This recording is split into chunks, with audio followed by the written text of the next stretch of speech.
الهجرة رحلة هادينا حمل الإسلام.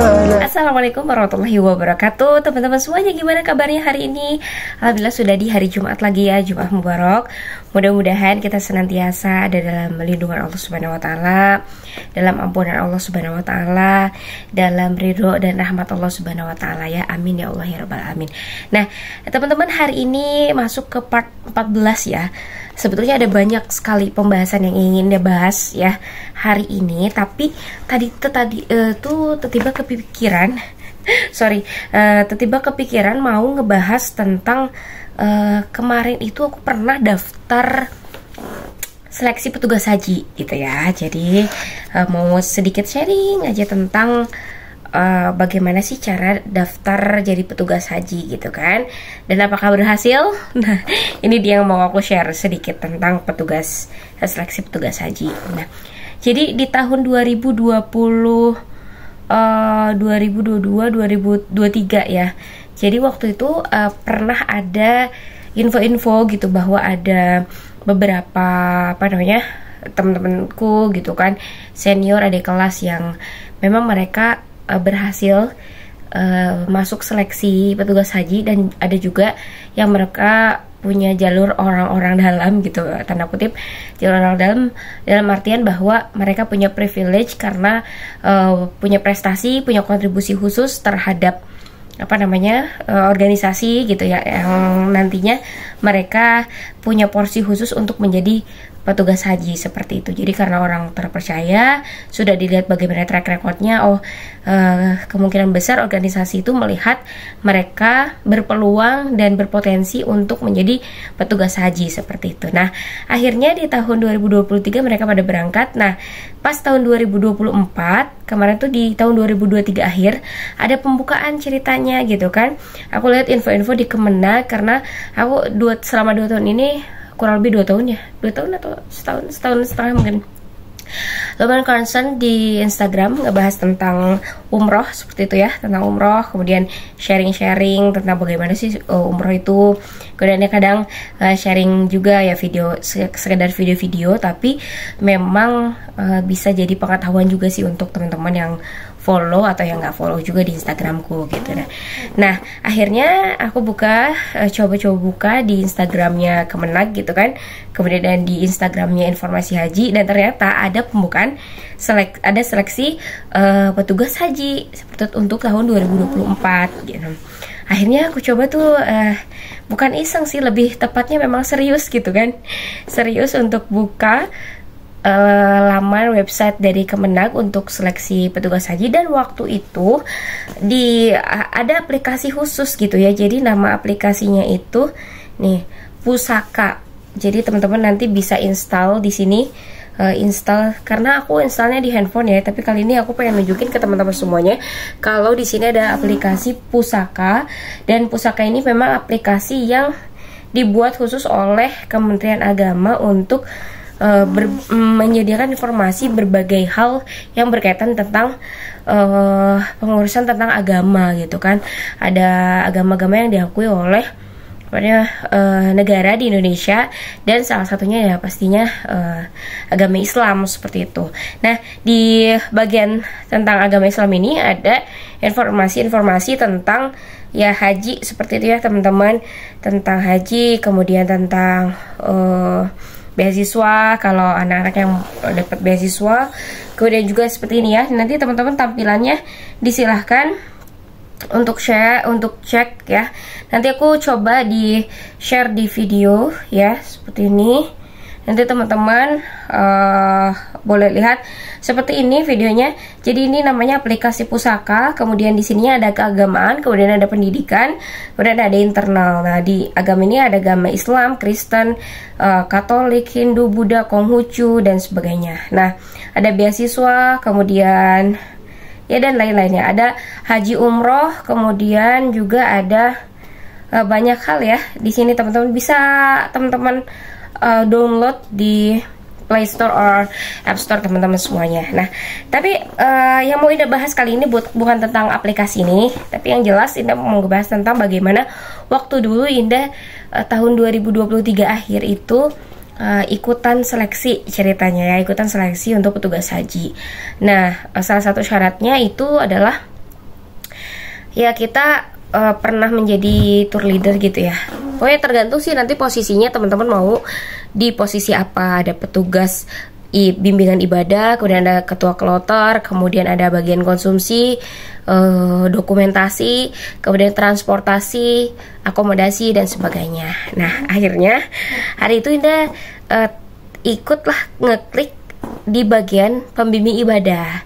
Dan ternyata untuk menjadi pembimbing ibadah harus memang punya sertifikasi.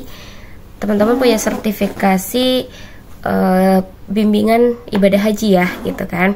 Kemudian kalau untuk umroh kan pokoknya sertifikat kita tour leader, kemudian sertifikat pernah mengikuti pelatihan haji seperti itu yang diadakan oleh travel konsorsium dan Kementerian Agama. Nah, yang jelas pada saat itu Indah coba untuk memasukkan seluruh persyaratannya, tapi ada satu hal yang memang mungkin waktu itu ya Indah nggak punya, yaitu ya sertifikat bimbingan ibadah haji gitu ya. Dan satu lagi sertifikat yang menyatakan bahwa kita tuh sudah pernah ibadah haji gitu. Nah, tapi kan karena Indah menyadari bahwa itu tidak terpenuhi gitu, maka Indah ya sudah jelas gitu pasti nggak akan lolos gitu. Tapi Indah tetap aja masukin. Dan kemudian hari itu harus ada rekomendasi dari organisasi masyarakat Islam Ormas gitu. Nah, tapi Indah juga kan nggak terafiliasi dengan ormas manapun ceritanya ya. Jadi hari itu Indah mintalah ke universitas di mana tempat Indah ngajar. Sebutlah UIN Jakarta gitu kan, karena emang berapa tahun ini Indah aktif sebagai tenaga pengajar di asrama UI Jakarta. Jadi Indah minta ke pimpinan untuk dibuatkan sertifikat petugas haji seperti itu. Nah, kemudian beberapa minggu setelahnya ada informasi masuk gitu kan, dapat telepon bahwa Mbak Indah ini kalau bisa diperbaiki surat rekomendasinya gitu kan, dari Kemenag Depok gitu. Kemenag Depok, perwakilan Depok yang menyatakan bahwa ya sebetulnya surat rekomendasinya itu tidak sesuai dengan apa yang disarankan oleh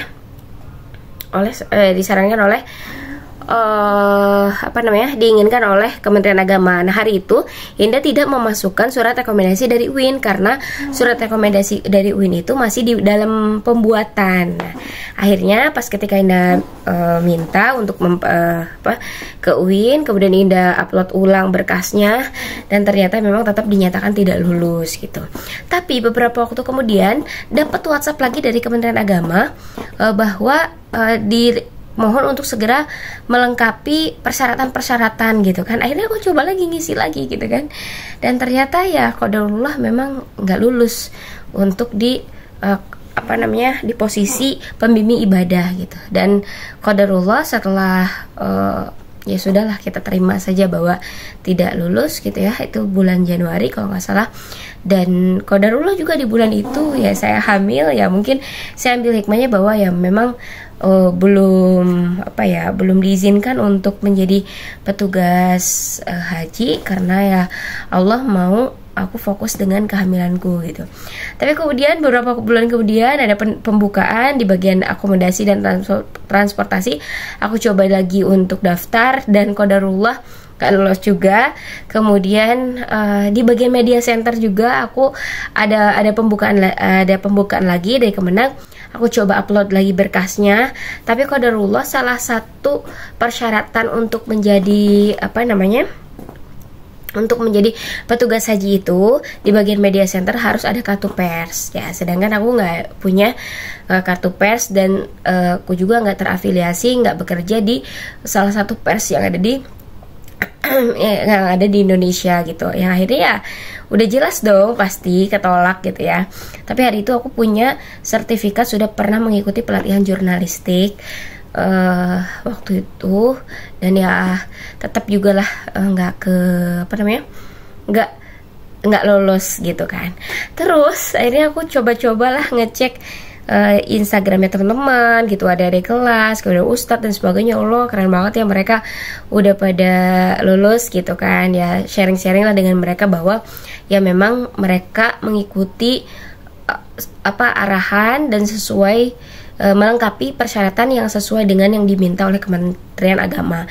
Tapi ada juga jalur yang ormas karena mereka dekat dengan salah satu ustadz atau salah satu petugas di Kementerian Agama yang memang sih mereka, teman-temanku itu dan adik-adik kelas dan senior-seniorku itu memang mereka mumpuni untuk menjadi petugas haji gitu. Dan aku ngerasa kayak, oh ya, kita harus punya prestasi dan privilege, dan kalau bisa tuh punya kenalan di Kementerian Agama, kalau bisa yang mana nanti tuh akan dipermudah untuk bisa masuk sana, bukan karena kita tidak punya potensi, cuman kenalan aja gitu dan sebagainya, tapi memang betul-betul kita punya prestasi, kita punya kontribusi, punya potensi, sehingga nanti Kementerian Agama juga melirik dan melihat berkas-berkas punya kita, dan kita bisa jadi petugas haji. Dan akhirnya ya udah, kataku tuh jalur petugas haji, seleksi petugas haji, oke, aku belum berhasil nih tahun ini, yang alias dinyatakan ya gagal tahun 2024 untuk menjadi petugas haji, karena mungkin Allah mau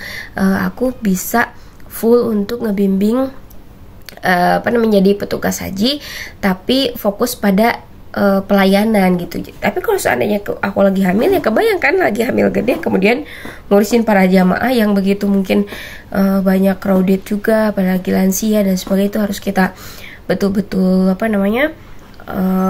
bimbing, betul-betul kita bantu dan sebagainya. Oke, dan akhirnya setelah itu aku berharap mencoba, ya Allah, mudah-mudahan aku dapat kuota ya haji. Tapi rasa-rasanya tuh kayak dari jalur mana gitu Allah bisa memberangkatkan aku jadi petugas